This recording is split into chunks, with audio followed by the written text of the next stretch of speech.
The question of suicide. The uncertainty principle. Hello? Did I make it? Is anyone here? Asked the stranger. Pervasive silence. Yes, you have made it, if that's what you call making it, came a voice. Oh, thank goodness for that. I was getting worried for a brief moment there. I have to say, this is rather different than I imagined it to be. I mean, where exactly are you? Yes, a lot of you say that upon arrival. We found it best not to reveal too much else besides a voice. It's much better for the imagination that way, and you will need a good deal of that if you are to understand this conversation in its entirety. Okay, great. Shall I just dive in and begin to talk about my problems, then? The direct approach will be welcomed here. Right, good. Well, I've been suicidal for quite some time, and not just a little bit, but seriously suicidal, day after day, unable to form any meaningful conclusions about who I am or what I do, unable to escape from the crushing weight that everything I do or am is utterly pointless, the nadir of meaningful, and that the world would be better off without one more stranger drawing breath, consuming resource, and making terrible mistakes with his lifetime. I see. And how long have you felt like this? How long have you suffered, truly suffered, in your own opinion? Phew, oh, geez, I don't know. Perhaps 5 or 6 years? No, come to think of it, it's been building for around a decade, I think, ever since my wife and children left. It started then hard, the urge to kill myself, that is. But I got through that. I could see a light, a future, and I thought that I had seen the last of the dark thoughts because I sank so low then. For a time after that, life was good. After I had cleared that hurdle in my mind and I joined the circus to work, I had plenty of good times drinking and travelling. And as time strode on, I found myself sinking again. Slowly at first, like I was in a sort of quicksand, you see. In fact, that's a good analogy. Much like quicksand, I thought I was on normal sand at first, and then by the time I'd waded out into my depression properly, it was too late to turn back. I became trapped in a situation where the more I fought to escape, the deeper it dragged me down. And believe me, I tried. I tried to drink every day to escape it. So you drank to escape the pain. What was the actual cause of the pain? Being trapped in the hell of a repetitive existence, doing something I knew I was better than. I see. So why did you not choose to change your circumstances? Why not quit your job at the circus if you were so tired of it? Well, let me get some things straight with you first. I don't altogether hate my job at the circus. There are plenty of things I do enjoy, and I am well respected there. However, have you ever seen how much shit comes out the back of an elephant? And it's always Muggins here who has to clear it up. Anyway, that's not quite the point either. I don't really care about the shit too much. It was when my wife and children left. She left me with nothing. She took everything from me. My soul, my love, my children, everything. Paperwork, identity, bank account, everything. I mean everything. According to official records, I no longer exist. I am an anomaly. Floating about the system as an anomaly, you do not have access to rights. You do not have a name. You cannot visit a doctor. You cannot collect benefits or file for taxes. You have nothing. You are no one. A waif, a stray, almost a dead man walking, at least in terms of a financially driven world. A job at the circus was the best I was going to get. Having been deleted so assiduously by my wife, and yes, I am probably partly to blame for not fighting for my rights, but I was so low and so in the throes of my malady that I decided to hell with it. I would do whatever anyway. I tried to look at the bright side of my circumstance. I thought what could be done with this life of living in a circus. I learnt a few tricks, and it looks like I dived in fully head first, like the fool I am. Have you always considered yourself a fool? Yes, I think so. I have always seen the path ahead as too easy when I've seen my contemporaries excel by making wise decisions. I have always been drawn to the wayside and what is off in those prickly bushes. I bet I could forge a path through there and find some amazing things that have been overlooked. And I have found some amazing things over the course of my lifetime, it's true. But as I look back in retrospect, I see why others overlooked the hard path in the first place. It is really hard, and over time it gets harder, for there is no support, no financial gain, no relatability, and no recognition to be had. Yet still I will continue on my own path forevermore. So yes, I've always been a fool, and I will be a fool to the bitter end. So you take pride in the fact that you have taken a path so difficult, few will follow you. But some may, say perhaps your children, for example. Yes, I take pride in that fact, because it has been truly difficult to get this far. To follow me, they would have to suffer from the same sickness I do, and I truly hope they do not. I hope for them to have the wits not to be foolish early on. I hope for them to be truly happy. It's the way I would raise them. And yet you do not see your children often, do you? No, not as often as I should like, I am ashamed to say. Yet you still love them? Incredibly so. More than I can describe, for I felt such terrible guilt when they were born. Guilt? Why should you feel guilty at such a marvellous deed? I felt true guilt in my soul, knowing how I have suffered, how my illness affects me, how difficult life has been, how painful, how exhausting, and how my tongue will never complain of it. Actually, here I am talking to you about it, whinging on. What a hypocritical fool I am indeed. These are extraordinary circumstances, mind you. I can tell you have never told of this before, so here and now you may be allowed to make a little hypocrisy to fill your sails of truth over the oceans of fiction. Okay. I guess you are the first, whatever you are, or whatever you look like. Yeah, so, guilt, yes. The guilt that they would have the same disease as me, that life may tumble them down to the same circumstances as me, that it will make them suffer pain, excruciating pain, endless dragging fatigue, depression, thoughts of suicide. That is all upon me. I was the one who brought them into this questionable life. I am the one who made that decision, and I should be held accountable for all their suffering. What a terrible father I am. It is true, the fact that your decision caused this to happen. But you must also take credit for every achievement, every unexpected triumph or turn of character that develops in them. You must realize that because of you, they may come to build greater things still, understand deeper things than ever an old circus performer could. You must stand up for whatever your children do, and if you have been there for them as they have grown, and you have offered moral guidance at every possible opportunity, then you must be proud or ashamed of whatever they become to a certain extent. You must be there as much as you can. You must push them forward. You must cherish and love them. You must try, and if you have tried your very best, then you can slump back down, let go of it all in old age, and realize that the gods play with all mortals. Yet still you have tried. Yes, I see the truth in that. I can always try harder. I need to try harder. But if it is all ultimately in the hands of the gods, why bother at all? Why bother with anything? Well, remember when we started talking, I told you that you would need your imagination. Yes? Get ready to use it. I am going to make a world before you.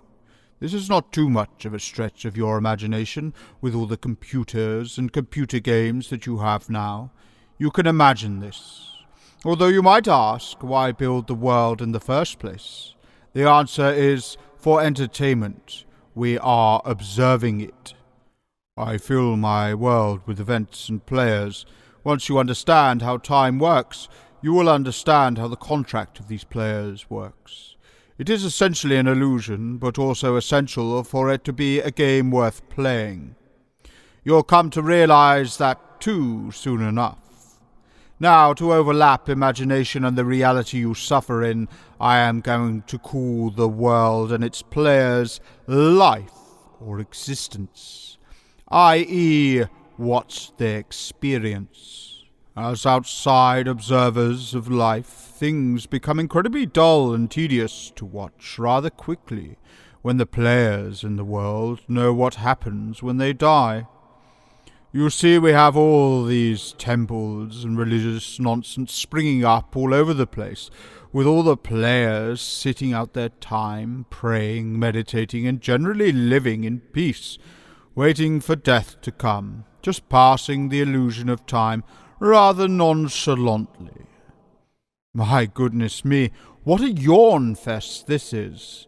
As observers, what we really desire is a little action, a little pain, a little progress, and a little suffering for the players. Let's spice things up a bit. The best way to do this is to make each player completely oblivious to any knowledge outside of their experience. We found that once we did this, all sorts of wonderful paranoias and wars and famines, as well as great buildings and technologies and countless other fascinating things sprung up, all because of the fear of their mortality. The what-if, or uncertainty factor, I called it. What if this happens when we die? And what if the opposite thing happens when we die? Always asking themselves such a simple question. You see, that basic line of code changed the whole dynamic of the world. The simple what if. It makes things interesting to observe, as essentially every player is now forever haunted by that underlying dread that motivated them to do such interesting things, some appalling, and some incredulous in their marvel. I mean, I never expected donuts filled with jam. How preposterous! Did it ever occur to you that games are not as much fun as life because the stakes are not high enough? The best, most interesting decisions come from uncertainty. Also, did it ever occur to you that games made inside of life are actually art imitating reality? What? No, hang on a moment. Is this your world or mine? I can't tell. Or are you telling me that all of life, all of the suffering of life, all the deep, deep depression that I am suffering from, comes from one piece of code, basically an uncertainty principle?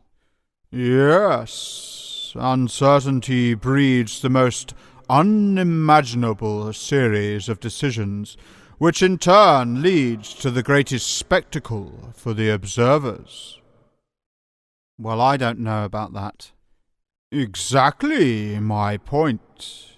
Now, let's get back to your depression, shall we? But wait, I can't. I don't know what to say. Ask me about faith. I don't believe in God. You don't have to. Players that have faith are stronger than players that do not. Why is this? I don't know. In my opinion, they are simply lying to themselves. That's very well may be the case, and because of the uncertainty principle, they will never know for sure themselves until they die, no matter what they tell you. For they are just the same as everyone else. Yet because of their belief, they are able to narrow down uncertainty. They are able to find a peace inside their mind. They are able to stop worrying so much as to what might happen, and are able to focus on playing the game of life to a higher degree. But surely that is just cowardice. I will never submit to any organized religion. I have the gifts of beer and music as my faith. And have those dwindled of late? Have these also fallen under your blanket of depression? Have they lost their gleam they once brought to you? Yes, they have, in all truth. But just as gold may lose its gleam, they are not completely void of inspiration or value either. What you need to do in order to live is you need to believe in something. What? What should I believe in? I am a man of science. Okay, Mr. Science. Let me ask you, where does all science start? Where does all great discoveries of how the program of life operates originate? Well, in the mind, I suppose. Exactly. Observation, experimentation, record, repeat. This is a simple and well-established series of facts that I need not bother you with. But what lies behind that? After all, a scientist is still a player of the game, are they not? Yes, a player, if life is indeed a game. Good. And a player must be held by the uncertainty principle in order to play the game in an entertaining way. Correct? Yes. Good. I'll tell you where all great science starts. It starts in the mind. It starts in the mind of that person, and often when they are a child. It starts in curiosity, and it starts with science fiction. It starts with the power of imagination, the power to imagine possibilities of how things work, and then put them to the test. Okay, very well. It starts with imagination. What the hell does that have to do with what I should believe in? Well, think about it. You don't believe in God, do you? No, not at all. Nor in any of the organized religions throughout the world? Certainly not. They are all as daft as each other. Yet what do they all have in common? Belief, I suppose? But if it is false, why should I believe it? Let me ask you this. Do you believe in any undiscovered scientific theorems? No.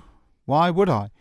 They are yet to be proven. I cannot believe in something if it is not proven to be true. Yes, yet still, when they are proven, they become true to you. But surely they were true before you understood them. Well, I suppose so, yes. They would still be true, whether proven or not. And how were they brought into your field of knowledge? By the minds of great scientists. Exactly. And in order for the great scientists to reach their conclusions, they would have to implement their imaginations, and they would have to believe that they were on to something, until eventually they could prove it to be so in natural reality. You see, belief is not solely the tool of the religious. You can use the power of imagination to discover. You can use the power of imagination itself in which to believe in. You can have faith in the power of possibility, and you can have hope in a world ruled by the ultimate niggle of uncertainty.